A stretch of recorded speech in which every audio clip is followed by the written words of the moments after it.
Em 2 décadas de apresentação, o trabalho artístico de Rui Macedo parece sublinhar um desafio comum: a objetualização da pintura mimética na aliança concreta com o espaço da arte e os procedimentos da sua legitimação.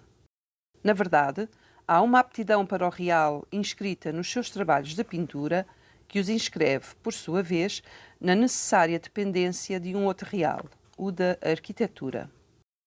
A via dessa inquirição, apesar da densidade assumida com a história da pintura, realiza-se antes de mais através de uma profunda conceptualização sobre as possibilidades contemporâneas do ato pictórico.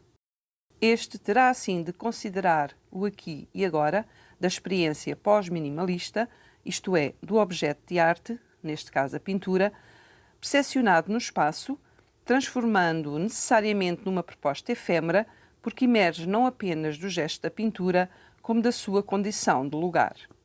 Em Rui Macedo não há pintura sem espaço, nem espaço sem pintura.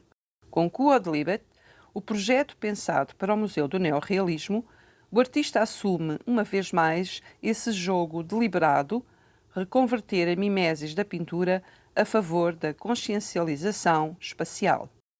Assumindo os pressupostos ditados pelo White Cube do espaço expositivo, Rui Macedo procura lidar ainda com o desafio adicional imposto por uma outra idiosincrasia da galeria do museu, o facto de nela deixar entrar a pequena rua Almeida Garrett, que lhe fica adjacente, admitindo assim os condicionalismos das suas pré-existências, estruturais, cromáticas, formais, de significado e memória, associadas à diversidade de construções desgastadas e envelhecidas dessa artéria de circulação na cidade. Essa consideração dos significados espaciais pré-existentes manifesta-se, desde logo, na medida em que o artista não realizou objetos autónomos que produzissem indiferença relativamente ao espaço, antes procurou responder à densidade afirmativa dessa condição com a proposta de um conjunto de pinturas que reinterpretam e certificam ao mesmo tempo uma realidade visual que é, antes de mais, física e presencial, verificável no próprio espaço da apresentação pictórica ou da sua instalação. O desafio central de Quod-Libet consistirá, por isso, num diálogo de visualidade produzido de modo inevitável entre a pintura, o espaço de exposição e a sua envolvente exterior, a qual, pela sua forte presença proporcionada por uma ampla superfície vidrada, adquire um valor extraordinário na percepção do próprio espaço da arte, com este se confundindo em muitos aspectos, alguns deles insuspeitos, outros inesperados. Rui, pegando nas tuas palavras, podemos dizer que os teus projetos partilham, de um modo geral, a mesma intenção conceptual, isto é, e cito, desestabilizar o lugar habitualmente adotado pelo observador, levá-lo a questionar essa coordenada convencional perante a obra.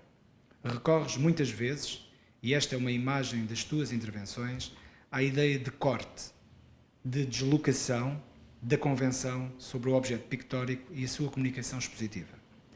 Logo em 2008, afirmavas sobre o projeto E Desviou o Sofá para um Canto, um dos teus projetos iniciais, dizias tu que o corte e a deslocação das pinturas adoçadas à parede serão definidoras de um lugar, outro, de visualização, pois a sua colocação estratégica proporciona uma visibilidade condicionada e condicionante pela incompletude e pela descentralização espacial. E pergunto, concordas que este será o eixo em relação ao qual o teu trabalho tem vindo a afirmar-se ao longo dos últimos 20 anos? Que foi este o ponto de partida?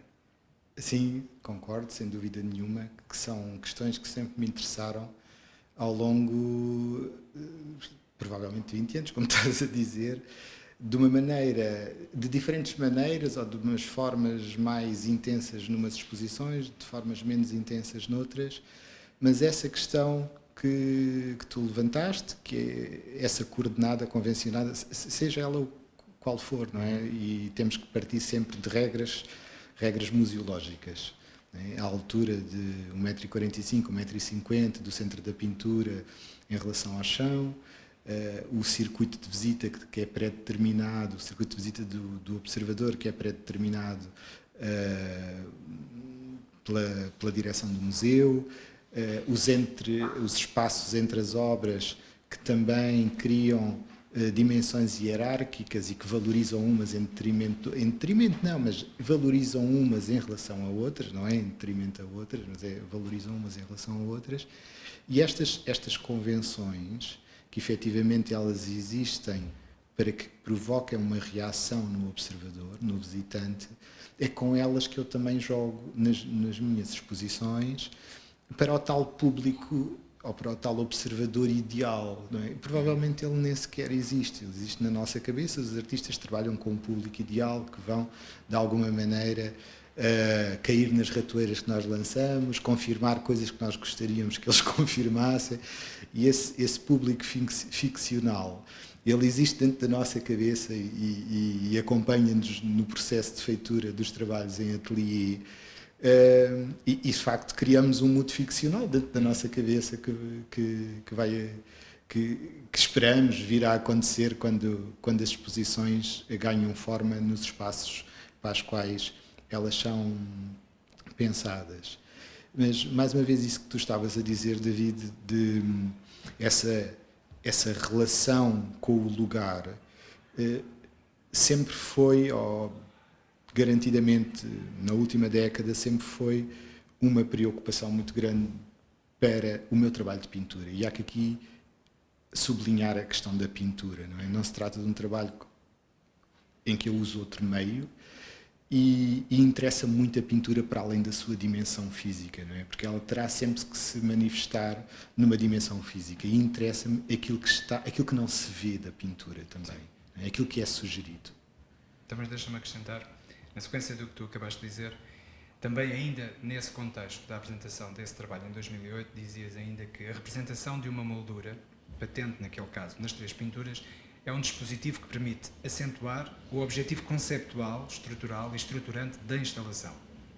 A moldura instaura a separação. Na sua gênese é a separação em si, o lugar que limita ou delimita o sagrado, que chama a si, pelo enquadrar, o lugar da obra acabada, inteira, íntegra.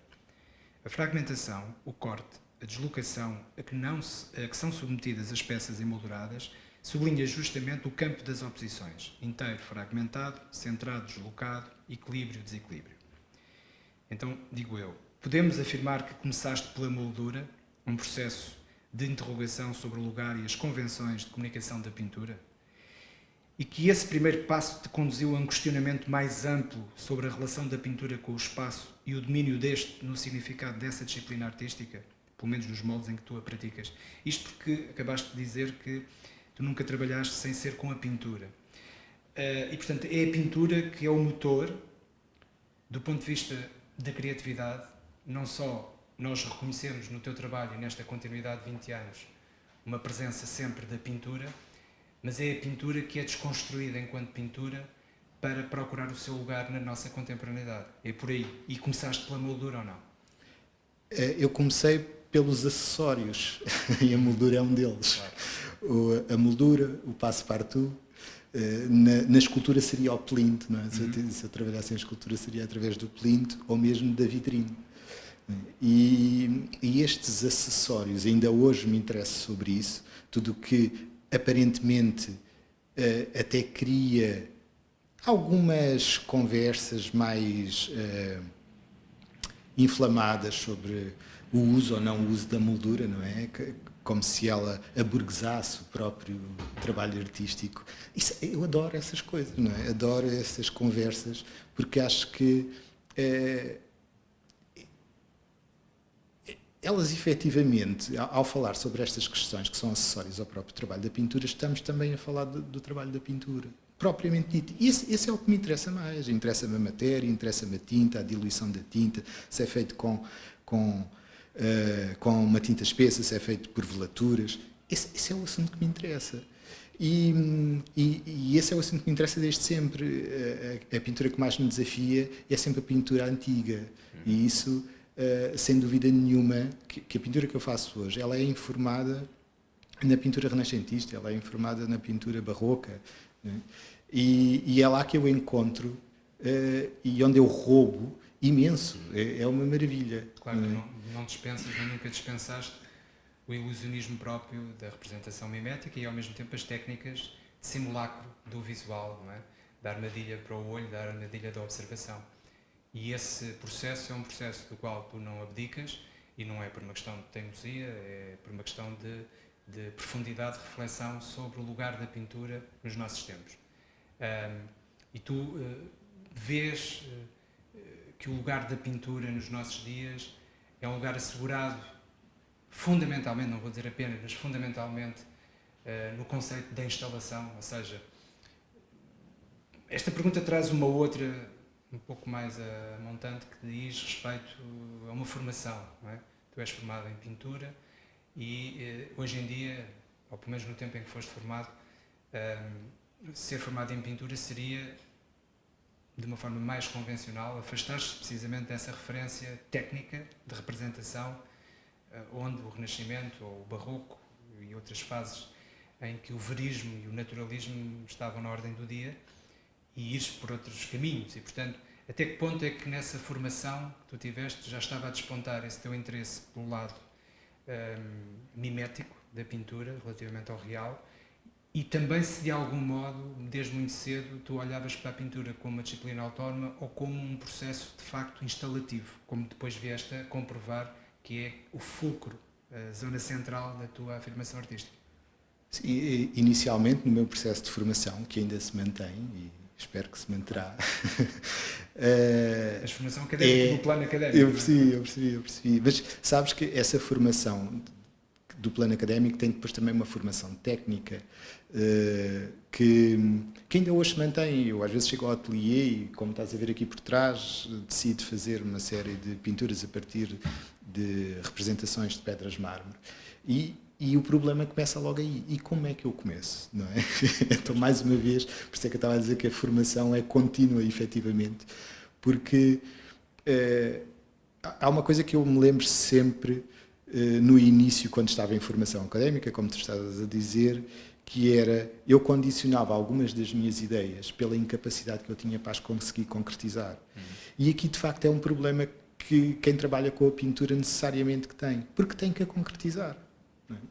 E há situações, inclusivamente, em que nós não temos as competências, ou eu não tenho, não posso falar no plural, eu às vezes não me sinto com a capacidade para desenvolver ou para pôr em prática determinada ideia. Isso é um desafio. E isso é, e quando nós não temos essa, ou quando eu não tinha essa capacidade, não é? E tinha que encontrar a maneira de o tornar execuível, é um desafio que te lanças a ti próprio, mas sem garantias de que vais ser bem sucedido.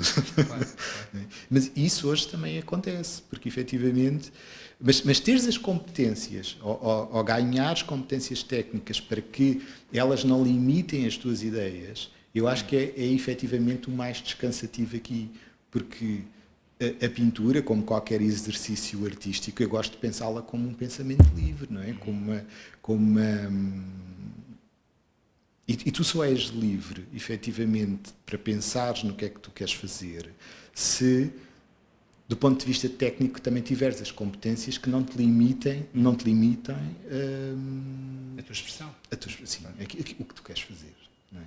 E, portanto, no caso da pintura, a coisa vai lado a lado. Então, mas deixa-me acrescentar, ou então sublinhar uma parte daquilo que tinha questionado antes, que ainda não respondeste, que é, mas quando tu te interessaste por esse desafio de concretizar, inclusive do ponto de vista técnico, algo que até no enquadramento da formação dos anos 90 ou de 2000 no nosso país, por exemplo, em Belas Artes, em pintura em concreto, não se apostava tanto, apesar de fazer parte do núcleo de aquisições, de competências, saber e aprender as técnicas de representação mimética, ainda assim, não era algo que estivesse na ordem do dia, do ponto de vista do comportamento dos teus colegas ou da tua geração de artistas formados em pintura. E a questão que eu há pouco coloquei, gostava que tu me respondesses diretamente a ela, que tem a ver com isto. Até que ponto é quando tu olhaste para esta tua necessidade de corresponderes ao desafio da competência técnica concreta da mimesis, mas se isso não estava já com um projeto de que também nunca poderias pegar na pintura, pela pintura, nesse processo de representação? Se é que estava desde o início, ou se tu tinhas consciência de que irias parar à instalação na mesma, ou seja, apesar a maior parte dos observadores, dos visitantes da tua exposição, das tuas exposições e dos teus projetos, perceber que há uma desconstrução, que há uma deslocação, que há uma fragmentação, que há uma desorientação das convenções da pintura, tu recorres para isso, ainda assim, a um dos princípios mais convencionais que há, que é da representação, em que na história da arte associamos facilmente aquilo que as pessoas esperam. Quando estou a falar das pessoas, estou a falar de um público mais vasto, Sim, sim, sim. e que se sente confortável perante essas referências, esse público mais vasto. Sim. E, no entanto, depois pões a armadilha nessa convenção, retiras o chão a essas pessoas, a esse público, por outra via.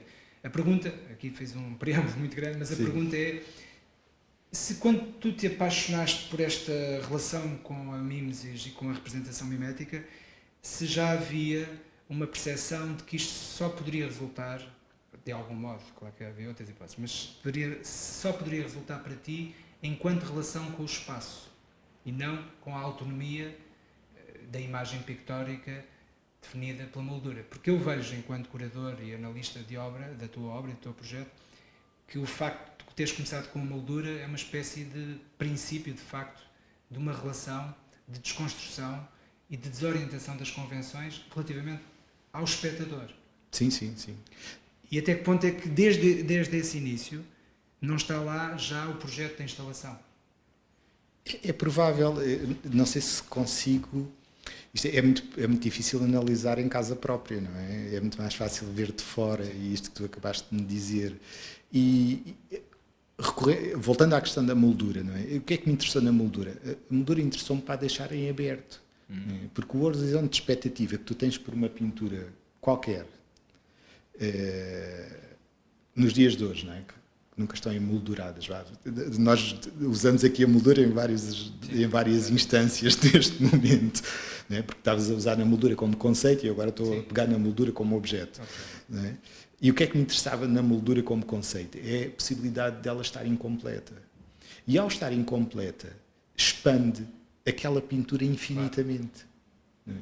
Porque o horizonte de expectativa de uma pintura que não tenha uma moldura, ele também é infinito, porque nós podemos imaginá-la continuar para cima, para baixo, para os lados. Mas por isso é que lhe davas alguma presença de moldura, não tinha a moldura total. Exatamente. Porque se tu apresentares uma pintura sem moldura, como já é uma coisa também tão convencional há muitas décadas, que também não haveria essa percepção de expansão que tu estás a dizer. Essa expansão só é assumida pelo observador quando tem um pedaço da moldura. Sim, exatamente, porque a moldura que não é completa, ela é uma bizarria, não é? Sim, não existe, não faz sentido.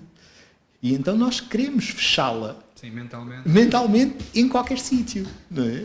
E aí começa a questão, como estavas a dizer, da relação da pintura com o espaço, com o espaço onde ela é instalada. E normalmente essas pinturas começam a aparecer aos cantos, não é?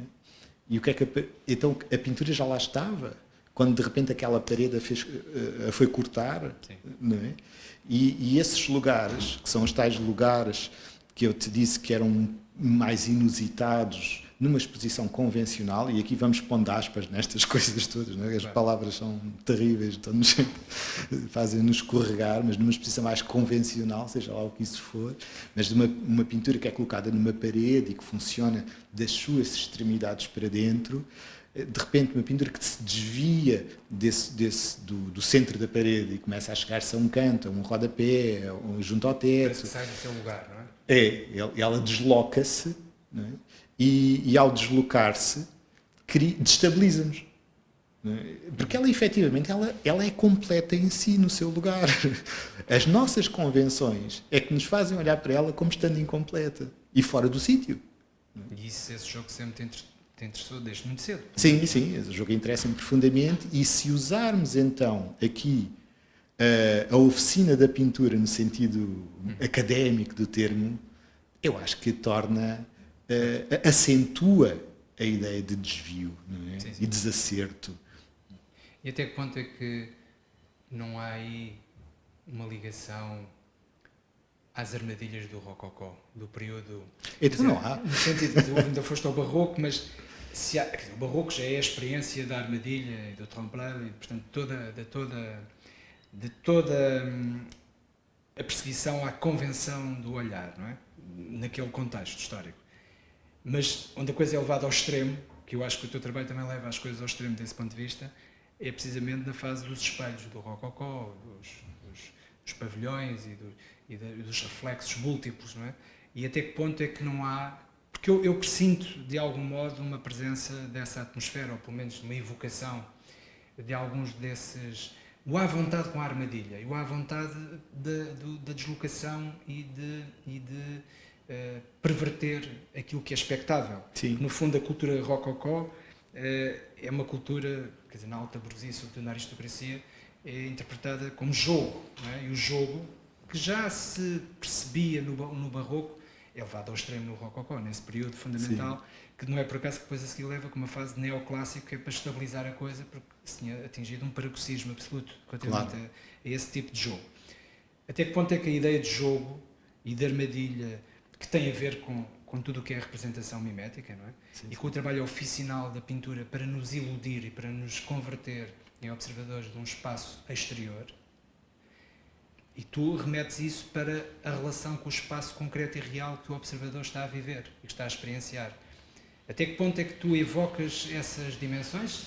É uma suposição da minha parte, portanto é uma hipótese teorética, digamos assim, mas que eu vejo como um dos artistas que, mesmo no contexto internacional, leva mais longe essa relação entre um passado de fazer, um passado oficinal, mas que é um passado oficinal que precisamente tem a força de se relacionar com a expressão do contemporâneo.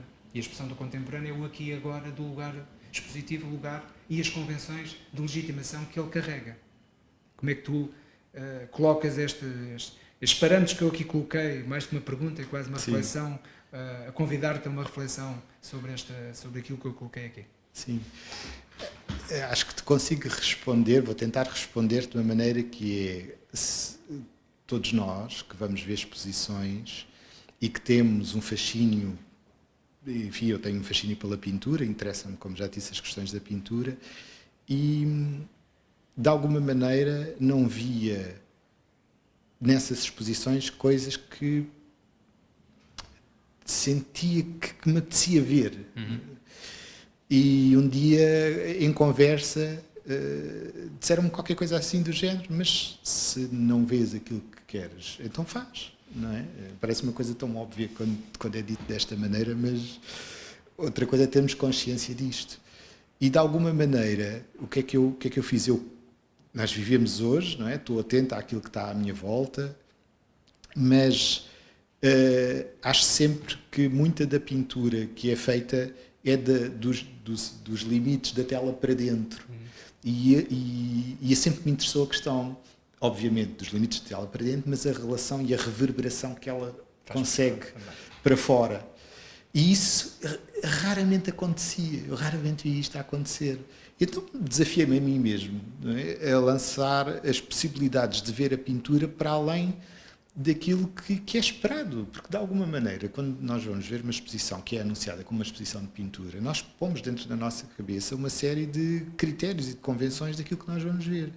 E mais coisa, menos coisa, não anda muito longe, não é? Efetivamente. E isso é válido para qualquer público, independentemente de ser mais familiarizado com a produção contemporânea ou menos familiarizado, todos levam uma convenção na cabeça, todos levam aquilo que eventualmente pode ser absolutamente deitado ao chão pela proposta artística que vão enfrentar. Não é? Sim. E esse é sempre um dos desafios principais de um criador na área das artes visuais, que é jogar com as expectativas, claro, a maior parte das vezes não confirmando-as, porque não terá a mesma produção sobre a pessoa, sobre o observador, sim, mas sim inverter e enriquecer por essa perversão do próprio processo de recepção e de superar expectativas, ou de as inverter, de facto, levar a um enriquecimento de experiência por parte dos observadores. No fundo, eu não diria que isto é uma obsessão do artista desde o romantismo, mas é afirmar a sua identidade em face de conseguir influenciar a receptividade alheia das outras pessoas, independentemente do próprio artista também ter para si esse jogo sempre permanente entre a criatividade, sim, e aquilo que tu próprio reconheces que foste quase conduzido a ir para este processo de trabalho em função daquilo que desejavas ver e não vias. Sim, exatamente. No fundo, és aí também o criador que era observador. Nós nunca somos só criadores ou só observadores. Claro.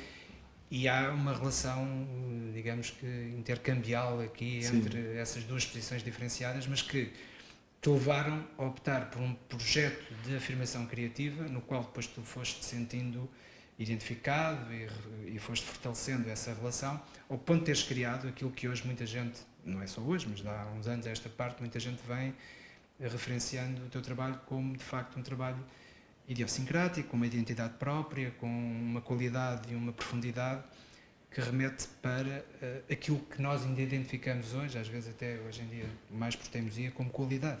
Sim. Que é um conceito também muito complexo e hoje muito descredibilizado em muitos planos, mas que para o domínio, por exemplo, da história da arte, da crítica de arte ou da curadoria de arte contemporânea, ainda há uns quantos que perseguem uma ideia de qualidade e que muitas vezes é associada à profundidade, à capacidade de investigação e à capacidade de provocar no observador aquilo que ele não supunha ser possível ser provocado. Portanto, neste quadro vasto, eu gostaria de saber como é que, por exemplo, em relação a outros, ou à tua última exposição, Aparato, por exemplo, uma das últimas em Évora, em que, assim como muitas outras, tu tens feito muitas exposições em espaços de arte, ou seja, museus ou centros de arte contemporânea.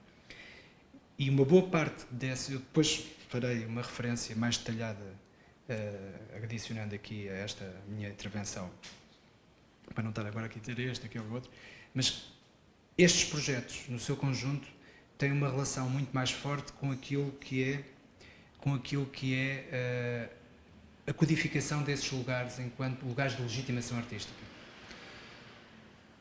E, remetendo agora para o projeto no Museu do Neorrealismo, apesar de continuares a trabalhar com um white cube e uma galeria,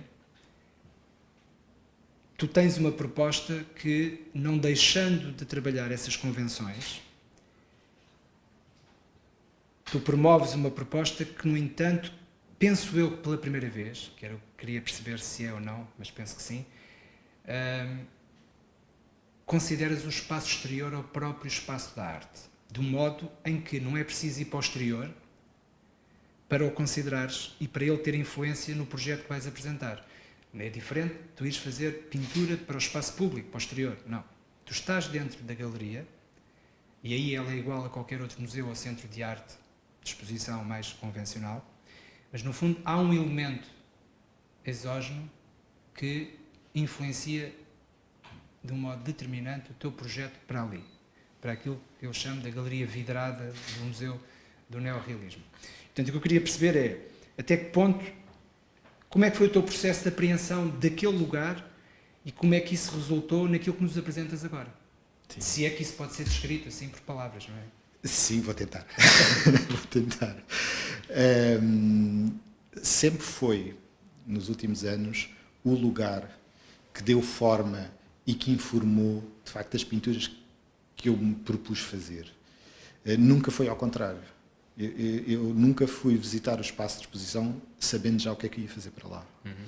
E isso, digamos que deu-me um jeito imenso, porque às vezes não faço a mínima ideia do que é que eu vou pintar.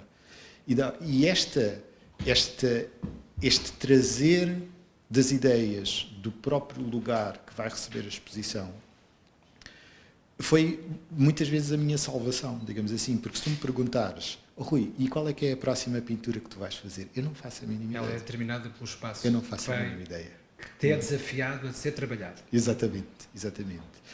E de alguma maneira este projeto, de alguma maneira não, absolutamente este projeto para o resto no Museu do Neorrealismo, ele aproxima-se um pouco de um projeto que eu tive em 2015 para o Museu de Arte Contemporânea de Niterói, aquele OVNI, digamos assim, do Oscar Niemeyer, na Baía de Guanabara. E o espaço de exposição era virado para o exterior. E aquele museu, ele é muito mais um miradouro do que propriamente um museu. Espaço não é? Quer dizer, nós sabemos que é um museu, mas efetivamente ele é procurado porque é um lugar privilegiado e onde se tiram as fotos mais bonitas da Baía de Guanabara, não há dúvida nenhuma. Então, como é que qualquer exposição consegue competir com aquela beleza natural, não é? É impossível. E aí, esta exposição em particular para o Museu do Neorrealismo, de alguma maneira, ela segue um princípio semelhante, que é se na sala de exposição existe um vidro praticamente do tamanho da maior parede do espaço de exposição e que nos comunica o interior do museu com o exterior, não se consegue ser indiferente àquele vidro. Eu não consigo ser indiferente àquele vidro, porque aquele vidro condiciona em absoluto o que quer que se mostre ali. E aqui deixa-me acrescentar, quase como ironia, apesar de eu ser diretor científico do museu, que a diferença entre Niterói e esta experiência museu é precisamente entre o belo e o feio. Sim. Por um lado. E por outro, mas por outro também há uma outra. Agora, porque tu evocaste o teu projeto em Niterói, e eu já tinha conhecimento dele, mas não me estava a lembrar agora neste momento. E agora estou a recuperá-lo.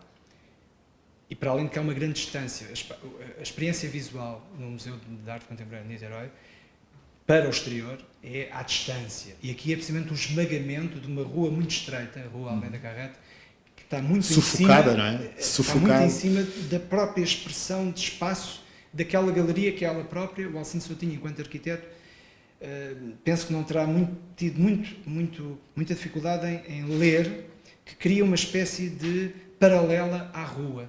O espaço galerístico que ele define ali é deliberadamente estreito e comprido, a simular a rua, que é mesmo ao lado. Precisamente porque a seguir tem um conjunto de casario que é quase que uma outra parede, aquilo é quase o similar, não é? É a dupla face. E desse ponto de vista, estamos num plano que é oposto, quer dizer, o princípio é o mesmo, que é o exterior a obrigar a uma redefinição da proposta artística e a dizer eu não posso ser indiferente àquilo que está lá fora, só que em Niterói temos a praia e as avenidas de Niterói, na Marginal, mas de Niterói, também se vê o Rio de Janeiro, mas muito mais presente, acaba por ser a Marginal, ou uma das marginais de Niterói, que entra, mas aí com uma grande distância, não é? Claro. E, portanto, aí temos o lado rico da experiência, desse ponto de vista, dessa afirmação da arquitetura, e aqui a expressão quase que evocativa do neorrealismo. Não sei se o Alcino Soutinho pensou nisso quando estava, porque aquele casario é um casario pobre, do ponto de vista das funções arquitetónicas, desgastado, como eu disse, desgastado pelo tempo, e, portanto, há uma dimensão quase que evocativa de uma memória de outros tempos a que o neorrealismo foi sensível e viveu em concreto e quis colocar propostas. E, portanto, essa experiência ali, apesar de ser distinta por um lado e muito semelhante por outro, tu, quando visitaste o espaço, percebeste que era inevitável trabalhar com aquela codificação, com aquilo que lá estava fora, não é? É inevitável. Aquela janela põe-nos na rua, não é? Não sei se fará ao contrário, não sei se põe quem está na rua lá dentro. Não. Mas a nós põe-nos na rua diretamente, quem está lá dentro põe-nos na rua. E tu sabes que esta relação dos museus com a comunidade é uma relação muito difícil. E quando eu ali cheguei, a arquitetura, ela impõe-se, aquela janela impõe-se de tal maneira que aquele casario, não é? Toda a textura visual, as cores, as formas, as portas, as janelas, uma casa maior que a outra, não é? Toda aquela arquitetura também um tanto ou quanto desregrada, não é? Não se segue ali uma lógica de construtiva, os diferentes tipos de gradeamentos nas janelas, não é? Diferentes tipologias de janelas, cada uma à sua maneira, não nos descansa a olhar, não nos descansa. E eu apercebi-me que eu tinha que trazer aquele exterior para dentro do museu, que tinha que informar o meu trabalho de alguma maneira, aquilo que eu iria produzir. Comecei por uma relação mais óbvia, mas fui-me afastando daí. E a relação com aquele lugar, ou com aquele casario, é mais ao nível dos próprios revestimentos desses lugares, que nós associamos à construção daquela época. E dessa maneira a construção também está muito ligada a uma vivência de uma determinada época, em que muitas vezes os materiais que eram escolhidos não eram escolhidos só, normalmente eram escolhidos justamente por serem possíveis de serem comprados para serem aplicados. Não se punha o que se queria, punha-se o que se podia. E de alguma maneira toda a exposição acaba por ser uma metáfora dessa experiência. E estes materiais que eu acabo por usar como referência para a minha pintura são são os azulejos, são os vidrados, são aqueles espaços que normalmente, quando nós lá habitamos, tornam as casas frias, tornam as casas úmidas, desagradáveis, não conseguimos andar descalços no chão, faz eco, não é? É tudo úmido. Na sequência do que acabaste de dizer, a questão que é quase obrigatória é se é expectável da tua parte que a tua instalação, o projeto que tu estás a propor para aquele espaço, vai reverter esse espaço numa relação com o espaço exterior, ou seja, e se o espaço que antes era invasor e ao qual o observador normalmente virava as costas, se agora a tua proposta não acentua que não há que virar as costas e, pelo contrário, aceitar um diálogo concreto. Sim, isso seria altamente desejável, não sei se eu irei conseguir, mas isso seria altamente desejável porque é o abrir do museu para fora. Uhum. Não sei como é que é recebido isso aí, é impossível, até porque eu não faço estes trabalhos à espera que gostem do que eu faço. Eu próprio também nem sempre tenho uma relação dessa ordem com o que faço. Muitas vezes eu tenho uma relação difícil, eu não consigo conviver em casa com os meus trabalhos, não consigo, não tenho um único na parede, porque continuo a pintá-los. Portanto, não há descanso. Não há nada como, para mim, não há nada como uma parede branca para poder sossegar. E o que eu quero, efetivamente, não é esta relação de gosto ou não gosto, é efetivamente prender a atenção. Isso é uma coisa que eu gostaria de conseguir fazer. E demorar, e fazer o observador efetivamente demorar um pouco mais do que aquilo que são os tais 2 ou 3 segundos convencionais que qualquer visitante do museu demora perante uma pintura quando para à frente dela. Esse seria efetivamente uma grande conquista. E ainda mais desafiante é quando conseguimos fazer pessoas de diferentes formações, com diferentes interesses, e se nunca tivessem entrado no museu, então seria uma maravilha. E agora pergunto se o teu objetivo inicial sempre foi assumir a pintura enquanto proposta de instalação ou se esse foi um processo que foi crescendo ao longo do tempo. Foi crescendo ao longo do tempo. Começou timidamente, eu hoje olho para trás e percebo que começou de uma maneira bastante tímida, sempre com um interesse pela pintura para além dos seus limites físicos e que de maneira é que o espaço era convocado ou que de maneira é que a pintura nos fazia até olhar para o próprio espaço onde ela estava instalada, mas a certa altura, um pouco influenciado pelo Ilya Kabakov, que eu tanto gosto, desta ideia de instalação total, a pintura começou a ocupar todo o espaço de exposição, ou todo o espaço de exposição passou a condicionar a leitura da pintura e começou a criar-se uma relação umbilical muito forte entre a pintura instalada e o espaço que a recebe. E no início tu também tinhas, não quer dizer que não voltes a ter, mas que nos últimos tempos, nos teus projetos, não tenho visto tanto, por exemplo, a palavra. Ou seja, e há vários momentos da tua afirmação nestes mais ou menos 20 anos, de projetos onde a linguagem verbal, portanto o verbo, a palavra, mesmo na sua apresentação visual também, conceptual e visual, relacionavam-se com a moldura, com a falta da pintura ou com a pintura e o espaço. A palavra é algo que era necessário num tempo e agora é dispensável, ou equacionas, enfim, é um instrumento como outro qualquer e que pode voltar? É um instrumento como outros qualquer e pode voltar a qualquer altura. Não é pré-determinada, sabes? Por isso é que eu te estava a dizer há pouco, quando eu fui ver o espaço do Museu do Neorrealismo, eu não tinha nenhuma ideia do que ia fazer para lá. Se eu usar o texto, a palavra, a grafia, o tipo de letra, ele é usado como operação da pintura. E as pinturas em si acabam por tornar-se cada vez mais operativas para um raciocínio à volta da relação entre pintura, espaço de exposição, expectativa e concretização de uma experiência que vai para além, ou que eu gostaria que fosse para além de uma experiência tradicional da relação do observador com a pintura. Mas a palavra, ou o texto, é apenas mais um dos Mas tu sentes a tua pintura procedimentos.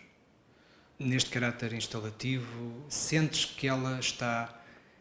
Quer dizer, por um lado já o afirmaste, mas a minha pergunta vai num sentido um pouco diferente da fase inicial da nossa reflexão, que é, sentes que a tua pintura está um pouco, e desculpa a expressão, a reboque da arquitetura? Ou seja, é uma pintura, quando tu dizes, eu não sei o que vou pintar, tenho que me dizer qual é o espaço para eu começar a pensar o que vai acontecer. Isto não tem nenhuma carga negativa, a palavra não é a melhor, mas a expressão não é a melhor, mas é... Até que ponto é que a arquitetura não é não só o motor, como a condicionante absoluta daquilo que depois é uma expressão que é visual também e pictórica muito concreta e que as pessoas gostam de ver, no sentido em que percebem que há um diálogo entre a disciplina da pintura e a arquitetura, mas o que eu quero é que tu me pontues, naquilo que for possível fazeres, se a arquitetura está, de algum modo, a pegar na mão da pintura e ela só existe no teu trabalho porque a arquitetura chama. Não necessariamente. A arquitetura é um condicionalismo espacial. Não é? Portanto, nós temos aquela área, temos aquele chão, aquele tamanho de parede, aqueles cantos, rodapés, junto ao teto. Não é? Nesse sentido, ela é uma condição necessária. E eu lembro-me das primeiras exposições que eu fiz, e até agora vou referir a do Museu de Évora, desafiado pelo Joaquim Caetano, em que a condição era: não retiras uma única peça do sítio onde ela está. Não é? E esta situação, que parecia altamente condicionadora, tornou e abriu a possibilidade de fugirmos às tais convenções, não é? Porque todo o museu existe em função de uma convenção. Então vamos olhar fora da caixa e fora das convenções. E aquilo que parecia ser uma condição abriu a caixa de Pandora das possibilidades. Aqui acontece a mesma coisa. Mas a minha pergunta vai um pouco mais longe do que isso, no sentido em que tu consegues pintar fora desse exercício de relação com o espaço? Consigo, claro. Não, eu tenho uma série de projetos dentro da cabeça que estão por acontecer e que não relacionam a pintura com qualquer espaço. Mas nos últimos tempos não tens feito exposições nesse sentido. Quando me fazes o convite para eu fazer uma exposição naquele espaço em particular, do Museu do Neorrealismo, nenhum destes projetos que eu tenho na cabeça consigo encaixá-lo ali. Eu até gostaria, porque era uma espécie de... ia-me conciliando com estas coisas que eu tenho para fazer e que não encontro tempo para as realizar. E, portanto, havia um alívio também em poder concretizar coisas, porque, efetivamente, quando nós as pomos em prática é que sabemos se elas vão funcionar. Portanto, a pintura enquanto projeto autónomo de afirmação para a concentração no visual e a concentração para dentro, no fundo, como há pouco estavas a distinguir entre aquilo que chama para os limites exteriores ou para o exterior em si, e neste caso para dentro, ela continua a exercer um fascínio e uma necessidade no teu trabalho que, no entanto, não tem conseguido encontrar o espaço concreto e o espaço adequado para se afirmar. Tu tens andado nos últimos tempos muito mais ligado a estes site-specific projetos muito mais para um lugar concreto, não é? Sim. Isso tem-se imposto, mas não sentes que, de algum modo, essa concretização dos outros projetos pode ficar... infinitamente por concretizar, porque todos os espaços, até que ponto é que não estás já, entre aspas, tenho que encontrar outra expressão depois, não estarás viciado em que a arquitetura é que se impõe? É o lugar, não é só a arquitetura, não é? É o lugar, porque acaba por ser também, são as pré-existências, mas também é a cultura imaterial do lugar, não é? Portanto, é ali uma sopa, digamos assim, de contexto, ao qual...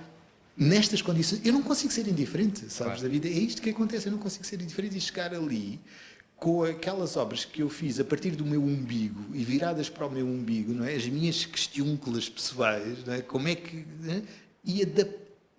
Parece que estou a forçá-las naquele lugar, não é?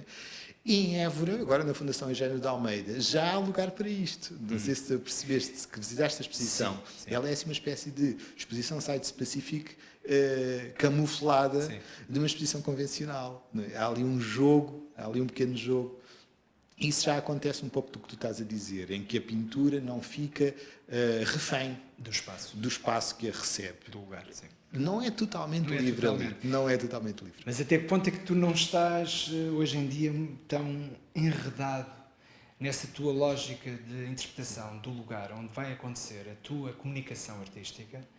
Porque se nós formos avaliar, claro que tu és a pessoa que mais poderá falar sobre isso, mas enquanto observador e que acompanha o teu trabalho, nos últimos anos, a tendência do teu trabalho é precisamente essa relação sempre com o lugar que te é apontado. É aqui que vais fazer a exposição. Pensa que é aqui.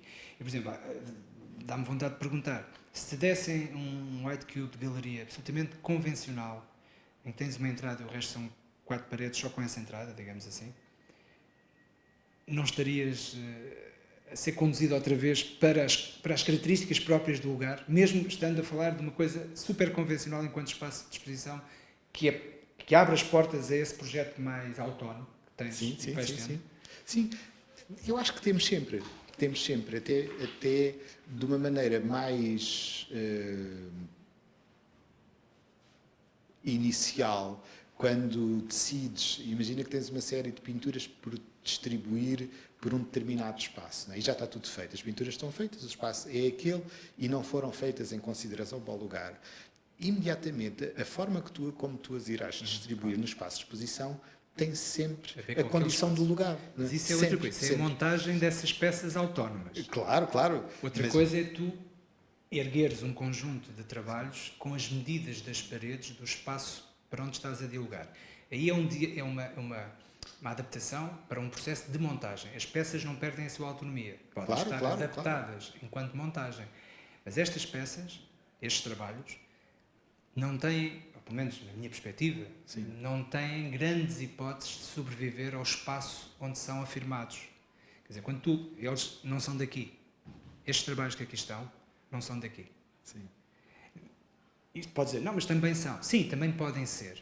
Mas nós sabemos, os dois, e os espectadores, e quem nos for visitar à exposição, vai perceber que aquelas peças foram feitas para ali.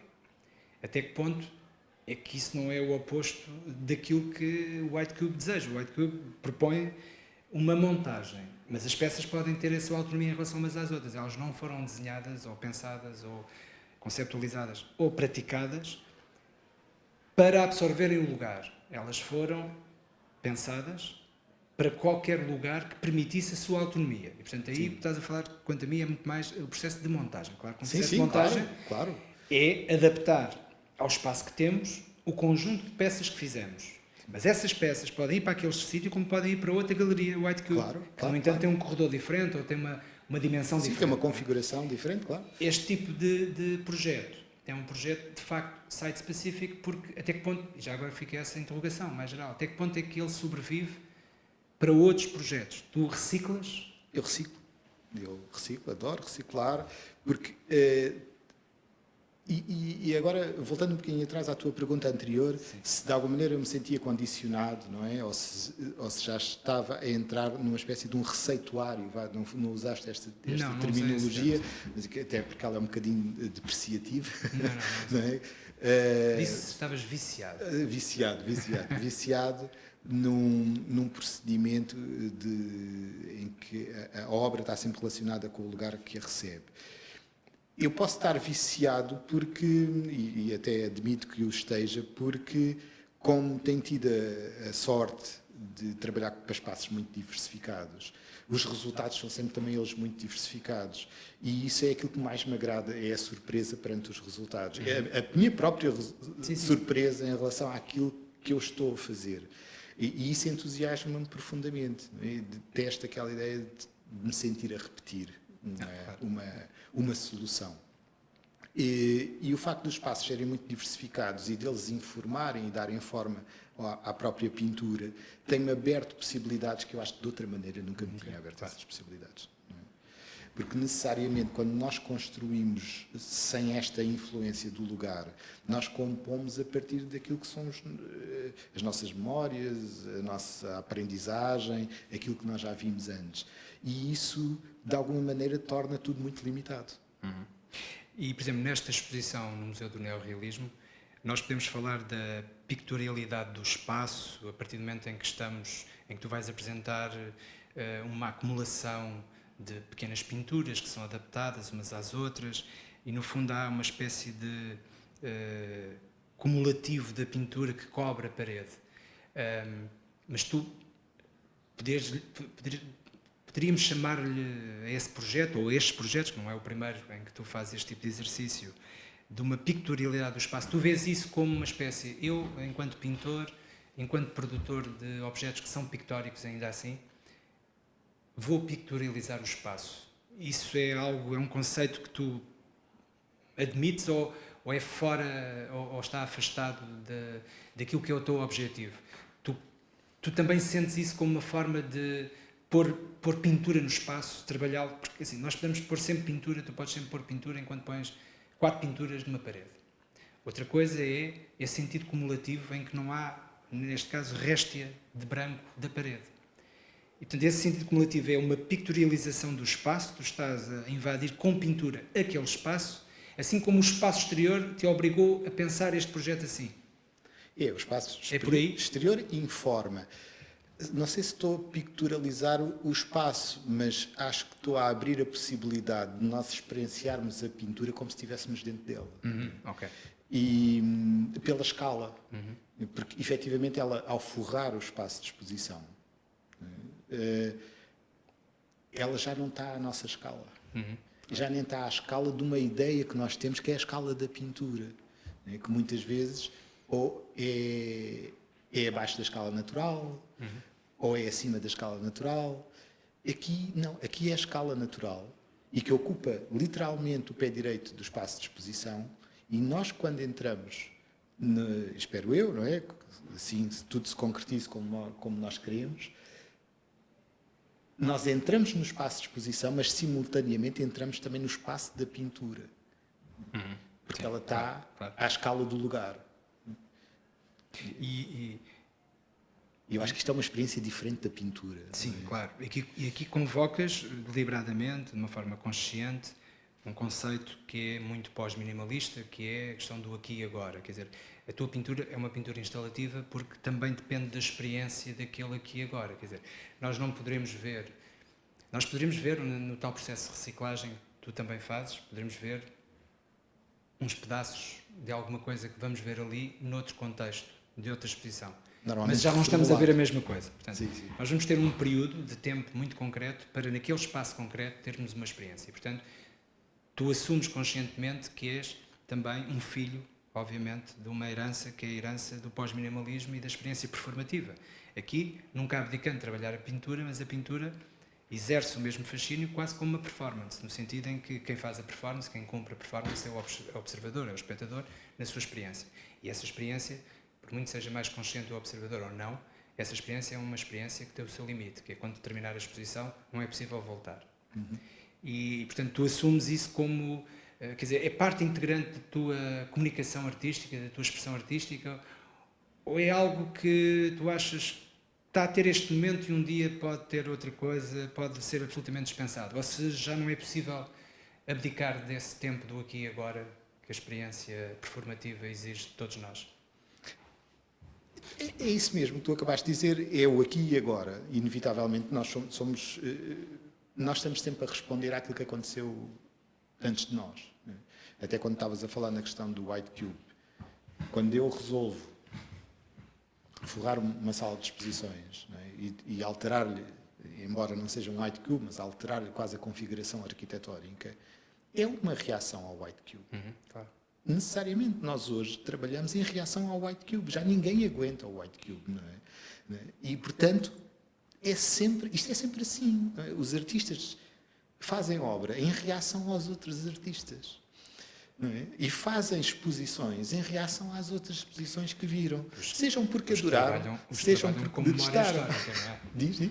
Os artistas trabalham nessa relação com a memória histórica, Sim. com uma pertença, uma história de arte que hoje é cada vez mais credibilizada como processo de relação, precisamente, relação produtiva, não é? Sim. Porque nós vemos cada vez mais artistas e reconhecidos como artistas em muitos meios que não têm nenhuma relação concreta com a história de arte nem com o seu lugar de relação com uma tradição, com uma herança para colocarem questões a si próprias sobre aquilo que vão colocar na ordem do dia. Quer dizer, Sim. quando tu dizes somos todos filhos de... nem todos são.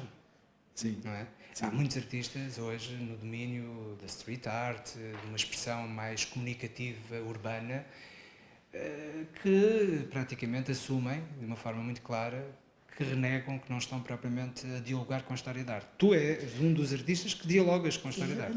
Mas dialogam. Embora eles também estejam a dialogar dizendo que não. Sim, mas aí quando não têm consciência estão mais fragilizados. Não é porque já viram, porque, seja a partir de imagens, seja a partir... Não é? Porque há coisas que vão ficando guardadas dentro de nós, dentro da nossa cabeça e que às vezes vêm tipo pop-up. Não é? Não é? E coisas que por acaso eu desconfio, porque normalmente não são minhas e eu fico sempre muito desconfiado daquelas coisas quando nasce assim uma ideia ótima pop-up. Mas há uma dimensão mais profunda quando, claro que há coisas que estarão sempre no plano do inconsciente ou se vão revelando passo a passo e que vêm de coisas mais subliminares. Mas os artistas que fizeram, por exemplo, a segunda metade do século XX, fizeram deliberadamente em diálogo com aquilo que estavam a herdar. Portanto, essa predisposição para o diálogo com aquilo que se herda hoje não faz parte da agenda de criatividade e de produção. Quer dizer, de alguns fazem, são aqueles que vão entrando e que vão se expressando no circuito de legitimação que ainda está nos museus e nos centros de arte contemporânea, mas nós sabemos, todos reconhecemos que há cada vez mais pessoas reconhecidas como artistas que não estão nesse circuito. Sim. Muitas delas recusam em absoluto porque o seu processo de afirmação é o espaço urbano e, no entanto, a palavra arte circula, não é? Sim. Mesmo entre esse processo. E, portanto, por muito que haja, como é óbvio, em qualquer ser humano, uma herança mais consciente ou inconsciente, o facto de não ser tão consciente faz com que alguns até declarem que a história da arte não é relevante para aquilo que estão a fazer. E eu diria que, às vezes, mesmo aquilo que estão e que fazem e que nos mostram como produto final, também revela que, de facto, eles não estão em nenhum diálogo com a história da arte mais consciente. Inconscientemente estará sempre alguma coisa, claro, como tu dizes. Seja por oposição, mas é num plano muito... por oposição, mas que depois promove a fragilidade do processo e a fragilidade do seu resultado. Mas isto pode ser interpretação também aqui muito condicionada da minha parte. E também há assim, uma espécie de uma rebeldia, não é? Que também é próprio... Enfim, já estamos a afastar-nos da tua questão, já estamos a discutir sim. Não, mas isto processos de criatividade fora do teu, não é? Mas e aí, por causa das questões da experiência que tu estavas a dizer, não é? Da pintura como experiência, sim. Também para o público, porque para mim ela será sempre uma experiência, não é? Uma vez que eu a faço. Que é outra das questões que está aqui em causa. Às vezes, quando estou, enfim, um pouco sobrecarregado, dizem-me assim, mas porquê é que não tens assistentes que te ajudam a trabalhar e que te ajudam a resolver aquelas questões, às vezes como de preencher fundos e coisas, às vezes que te tiram tempo, naturalmente. Voltar à oficina, não é? E eu nunca consegui, sabes, até gostava, porque acho que nos poderia ajudar a focar noutros, enfim, não perder tempo com umas coisas, para soltar mais tempo para outras. Nunca fui capaz, porque o próprio processo em si desvia-me das ideias iniciais. Okay. Eu começo a pensar num sentido e, à medida que vou trabalhando, aquilo muda de direção e, por vezes, até por questões técnicas, muitas vezes, enfim, as mais variadas, não é? Aquelas que muita gente pensa que não interferem diretamente. E tu sentes que interfere. Não é? Sim, mas interferem completamente, nós temos que as concretizar. E se tu deixasses isso a um assistente, digamos assim, estarias a eliminar um processo que é para ti fundamental, que é o fazer. Que é o fazer. Claro. Exatamente, porque uma coisa é como se começa, a outra é como é que se vai acabar. E isso é ótimo não saber como é que ela acaba. E para terminar, já que estamos neste plano quase que a evadir-nos do próprio aqui e agora da nossa conversa e do centro, que é o teu trabalho e a tua proposta para o Museu do Neorrealismo, eu gostava que tu me falasses um pouco sobre, atendendo a que a tua paixão pela pintura é evidente, como é que tu vês ou como é que perspectivas o futuro, pelo menos imediato, a médio prazo, da prática pictórica, neste contexto tão abrangente como eu também trouxe para aqui, como a street art, que no fundo comunica, no meu entender, de uma forma muito mais vezes, a maior parte das vezes, muito mais próxima da comunicação publicitária ou da comunicação mais direta, mas que, no entanto, vai fazendo as delícias, por exemplo, ao nível do turismo das grandes cidades, as empenas pintadas, as grandes paredes cobertas com figuração, faz hoje parte de um circuito que é paralelo ao circuito galerístico ou ao circuito dos museus. E não deixa de ser pintura. Portanto, do ponto de vista técnico, não deixa de ser pintura. E, portanto, atendendo a este quadro cada vez mais vasto e que não passa apenas pelo sistema da arte, como é que tu vês, como é que tu perspectivas aquilo que é uma das tuas paixões, que é uma evidência no teu trabalho, e não é só no trabalho, é no processo do seu próprio resultado, quando tu apresentas em galeria ou em museu, há todo um processo que se percebe que ninguém se dá ao trabalho de fazer o que tu fazes se não tiver uma grande paixão pela pintura. Como é que tu vês a pintura nos próximos tempos? Não diga tua, estou a falar em termos abstratos. Sim. Tenho que começar por dizer que o meu interesse pela pintura deve-se ao facto dela ser completamente fora do tempo de hoje. Não é? A velocidade de execução de uma pintura não se compadece com a velocidade da internet. Não é? E, portanto, isso é logo uma das coisas que mais me agrada no processo da própria pintura. Nós temos que abrandar para conseguir trabalhar em pintura. Inevitavelmente demora tempo, o óleo tem que secar ou não tem que secar, o processo em si obriga-nos a viver num tempo que parece já não ser o nosso. Agora, depois, quando tu falas na questão como é que eu vejo a pintura no futuro, eu penso sempre, inevitavelmente, na anedota da morte da pintura. Eu gosto de lhe chamar uma anedota, porque até imagino que possa ser um grande desafio intelectual e de argumento teórico. E ficamos por aí. Porque não faz sentido a morte da pintura enquanto houver pintores, não é? Enquanto houver artistas a trabalhar a pintura. E, portanto, é preciso haver conversa à volta das coisas, e por isso é que se fala da morte da pintura. Há excelentes artistas, disso não há dúvida nenhuma, que trabalham a pintura, e deve-se a eles, seja no meio mais institucional, fora do meio institucional, o que é preciso é que as pessoas e que os artistas estejam livres e bem com aquilo que fazem, independentemente do sítio onde o fazem. E até me estou a lembrar de um pequeno texto do Frederico Ferrari que diz que o lugar que é mais desafiante para a obra de arte é fora da instituição. E isso, nós encontramos o borbulhar da arte, o borbulhar daquilo que efetivamente é desafiante do ponto de vista artístico, normalmente está fora das grandes instituições. Isto é muito curioso, não é? E nós próprios o sentimos quando veremos grandes exposições e nos sentimos um tanto ou quanto entediados naquele enleio, e ainda mais nos dias de hoje. E agora, pronto, enfim, é a minha opinião, quando nós começamos a perceber-nos que existem uma série de agendas que condicionam a própria produção artística. Isso sim é que pode levar à morte de muita coisa, não é? Do próprio processo artístico. Isso deverá ser sempre livre dessas agendas. Agora, o que é que eu penso? No fundo é isto que eu te quero dizer em relação a como é que eu vejo a continuidade da pintura. É como um espaço de livre pensamento e livre ação. Isso é o que eu mais espero que continue a acontecer. E agora mesmo, para finalizar,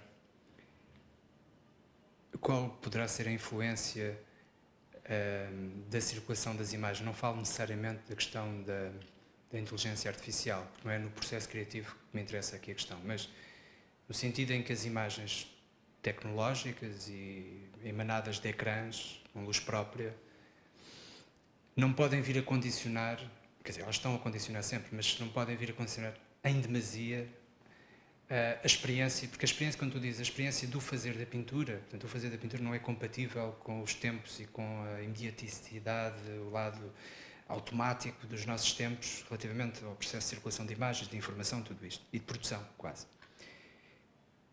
Mas também o próprio processo da observação da pintura, não sendo comparável ao fazer da pintura, mas a pintura requer e exige ao observador uma disponibilidade que também os nossos tempos estão a querer condicionar.